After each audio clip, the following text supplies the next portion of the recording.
প্রিয় দর্শক, আসসালামু আলাইকুম ওয়া রাহমাতুল্লাহি ওয়া বারাকাতুহু। দেখতে পাচ্ছেন এটা হচ্ছে হোসেনপুর সরকারি প্রাথমিক বিদ্যালয়। হোসেনপুর সরকারি প্রাথমিক বিদ্যালয়ে ঘটে গেছে একটি অপ্রীতিকর ঘটনা। এখান থেকে এই সরকারি প্রতিষ্ঠান থেকে 7টি ফ্যান এবং একটি মোটর এগুলি এখান থেকে চুরি হয়ে গেছে। তো এখানে বাঞ্ছারামপুর মডেল থানার পুলিশ কর্মকর্তা আসছেন এটা তদন্ত করার জন্য। আপনাদেরকে আমি দেখানোর চেষ্টা করতেছি। আর আমার ভিডিওটা যে দেখবেন সবাই ভিডিওতে লাইক কমেন্ট করবেন এবং ভিডিওটা আপনার বন্ধুদের মাঝে বেশি বেশি করে শেয়ার করে দিবেন যেন এই চক্র যেন ধরা পড়ে। আর আমার পেজে যারা নতুন সবাই পেজটাকে ফলো দিয়ে রাখবেন।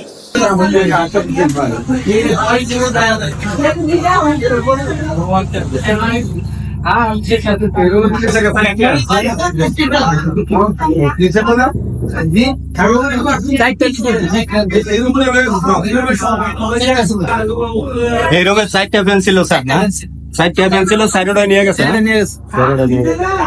আর ওই রুম পাশে আমার ওটা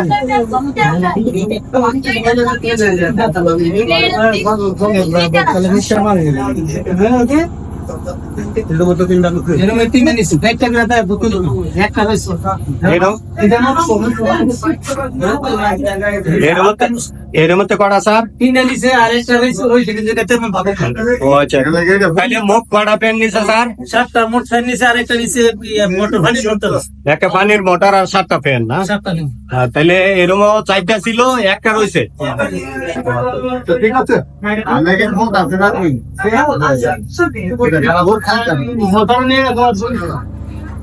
আগে তো আমরা চেক করে গেছি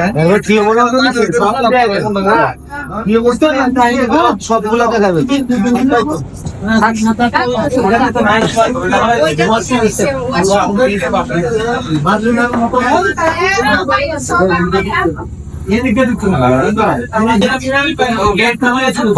স্কুল থেকে 7টা ফ্যান নিয়ে গেছে দেখতে পাচ্ছেন। এখানে পুলিশ তদন্তে আসছে দেখতে পাচ্ছেন। এখানে বাঞ্ছারামপুর মডেল থানার ভারপ্রাপ্ত পুলিশ কর্মকর্তা তদন্তে আসছে দেখতে পাচ্ছেন।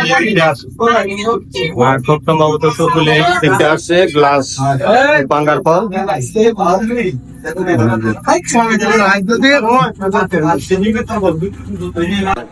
এখানে আছেন এটা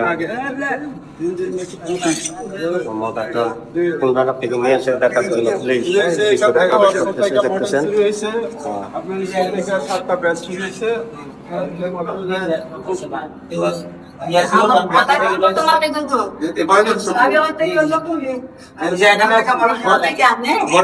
এখানে ছিল না ফাইভের উপরে ফাইভ আছিল জি মানে মোটর উপরে ফাইভ আছিল বাইরে কাজ করে পানি টানি দিয়েছে। এখানে এই চুরি হইলে এটা হচ্ছে আমাদের এই সমাজের সবার দায়িত্ব, সামাজিক প্রতিষ্ঠান হিসাবে সবার দায়িত্ব। যারা নাকি চুরি করে সমাজে সবাই আগে না আসলে তো এটা আমাদের দ্বারা প্রতিরোধ সম্ভব না। আর পুলিশ তো পারবে না, আর আমরা তো এখানে দপ্তরি নাই। এখানে দপ্তরি থাকলে 900 প্রহরী থাকলে সম্ভব হইতো। আপনার কথাটা হচ্ছে কি যে আমরা তো স্কুলের শিক্ষক বিদায় আমরা এটার মালিক না, মালিক হলো এলাকাবাসী সবাই যাতে এটার দিকে সুদৃষ্টি দেয়। হ্যাঁ, তাই না? এতটুকু আপনার বক্তব্য থাকে। তাহলে চোর এখানে তেমন একজন মানুষ বা 2জন মানুষ, তেমন বড় কিছু না। বেশিরভাগই মানুষ সততার পক্ষে, চুরির পক্ষে কেউ নাই। হ্যাঁ, যদি কেউ বার করতে অবশ্যই উপযুক্ত বিচার করা হবে। আমি এটার মধ্যে আছি, চোরের বিপক্ষে আছি, কারণ আমি চাই না যে সরকারি সম্পত্তি নষ্ট হোক। এই আমার কথা। ধন্যবাদ স্যার, ধন্যবাদ। নষ্ট দরকার লাগে।